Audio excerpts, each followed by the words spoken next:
Welcome back to our city. I'm pleased to be joined by the Freeholder Chairman of Union County, Mr. Mohammed Jalal, and Ms. Donna Sullivan, who runs the Meals on Wheels program. Welcome to the show. Thank you. So, Donna, we'll start with you. Tell us a little about yourself, how long you've been with the county. Okay, well, actually, I've been with Meals on Wheels for 30 years now. I started as a volunteer, and I've stayed with them, and I've just enjoyed what I've done. It's one way to get a job, is start as a volunteer. Yes. A lot of people don't get that message anymore. I know. It's important. It is, yeah. So, and you worked your way up, sort of? I did. My background is in foods, and so as my children went off to school, I stayed, and yeah, I've done many different jobs there, but now I've been the executive director there for 15 years. Good. Yeah. Freeholder Jalal, this is your first year as chairman, but you've been on the board for a number of years. Yeah, Tell us about your experiences. It's going to be 6 years now. Having a good year on the board, we're doing a lot of really good things. I started out as a attorney for the county, and then became a Union County freeholder in 2010. Born and raised in Union County, grew up in Roselle. My parents are from Linden, and I'm just a Union County boy trying to make a difference. And it's a good thing. I mean, first of all, I'd be remiss if I didn't congratulate your high school on winning the Tournament of Champions. I know you're on the executive board or absolutely a board trustee member board for or whatever Roselle they call it over absolutely. there. And Roselle Catholic won the tournament second time in 3 years. Right. So congratulations on that. If I may correct you, I believe it's the third time, right? Oh, I don't know. I thought the paper said the second time. I could be wrong. I could be wrong, but I don't want to take it away from him if it's more than one. Yes, it's certainly more than one. Absolutely. So what do you enjoy as the chairman of the Freeholder Board? You set out initiatives in early January.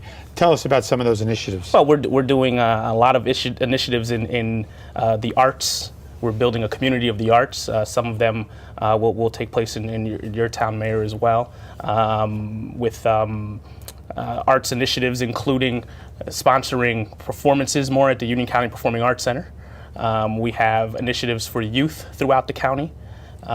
We did some of our initiatives encompass the teen arts program that we did at the Cranford College, Union County College over there in Cranford. We're doing creative placemaking with boxes and making them more artistic and visually more appealing for the residents. Stuff to promote the arts as an economic engine for the entire county, and we're looking to do it and partner with all the municipalities in the county. I know we're working with you on that box project. So Donna, you've been there 30 years. Yes. Meals on Wheels. Yes. It started obviously before that. What's the history of Meals on Wheels? Well, we actually started in the city of Elizabeth in 1970 at Thanksgiving, serving our first meal out of St. Elizabeth's Hospital. And then in 1971, they incorporated. Nettie and George Froelich were actually instrumental in getting the program started.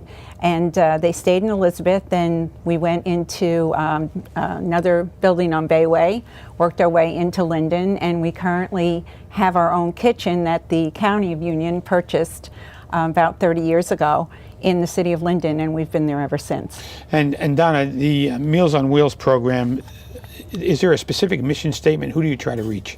Well, our mission is to serve those that are 60 years of age or older and to keep them within their homes. Pretty soon. To keep them in their homes, keep them healthy, and serve them a hot meal, and allow them to remain part of their homes and their communities with their families. So, Freeholder, what's the perspective from the elected members of the county on the Meals on Wheels program? It's an absolutely wonderful program. We're proud to be able to continue to help provide the funding for it. But as a resident, I can tell you that my grandparents are 90-year-olds. They live in Linden. They like to be independent. They're sharp, and they participate in this program. And I think it's a wonderful program because not only do they get nutritious meals brought directly to their house, but it's also a way where they can be, someone gets to see them every day.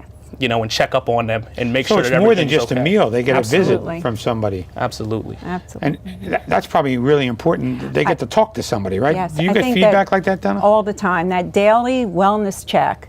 I think is more vital than the meal, as the chairman was saying, because our drivers visit these people every single day, and they can identify if there's any change in the person, if the person's not answering the door. We contact the emergency contacts or the family. So sometimes I think that daily check and visit is more important than the meal that we can provide. Besides the 60 year of age category, is there an economic criteria in order to qualify for this program? No. We're funded through the Older Americans Act. It's a federal program, and there is no means test for this. So it's strictly a voluntary donation program. And we do ask for a donation, and they do receive donation envelopes once a week. But for those that cannot afford it, that's fine. We still are able to serve them with the funding that we receive. So there's no minimum for the recipients to pay? Absolutely not. Okay. No. We do no income specifications, and we ask for no specific amount. And how does that work out? Do you get, we do very well. Actually, people are very generous. So that's a significant portion of what we are able to put back into the grant as an in-kind contribution, those that the clients themselves are able to give us.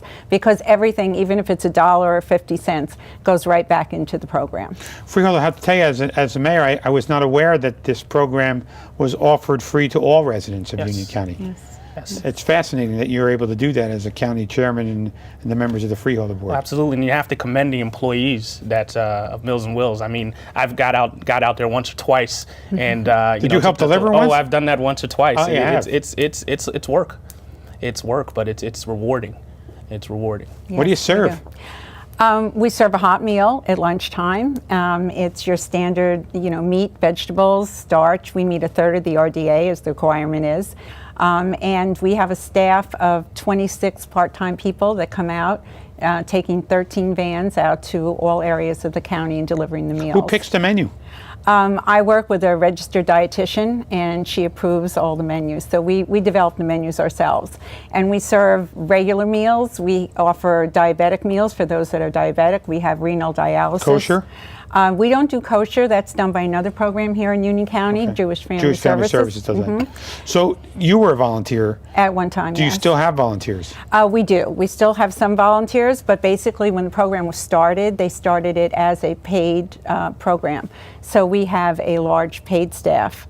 And we do have volunteers. Do you that come in service as well. all 21 counties, Donna? Yes, we 21 do. cities? We do, all the cities.